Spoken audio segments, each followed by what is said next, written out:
আজ একটা দারুণ মজার ঘটনা ঘটে গেল, সেটাই তোমাদের সাথে শেয়ার করছি। এত খিদে পেয়েছে, ছেলে বলছে মা আজকে কি খাই বলো তো, খুব খিদে পেয়েছে, তুমি আমাকে তাড়াতাড়ি খেতে দাও।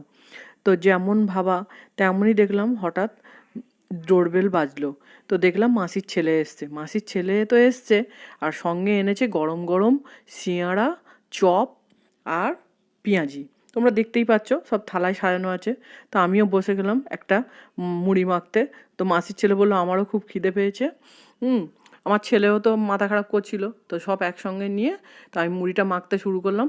তো কি কি দিয়ে মাখছি, কিভাবে মাখছি তোমরা কিন্তু দেখে নাও। এতগুলো জিনিস দিয়ে মেখেছি যে আমার বলা সম্ভব নয়, তবুও কিছুটা বলছি। একটু চানাচুর ছিল, একটু পেঁয়াজ কুচি ছিল, একটু শসা কুচি, একটু টমেটো কুচি, একটু লঙ্কা কুচি, একটু লেবুর রস, হ্যাঁ, একটু আচারের তেল, সব রকম দিয়ে মুড়িটা মাখলাম। তো ভিডিওটা ভালো লাগলে একটা কমেন্ট করে দিও, চ্যানেলটা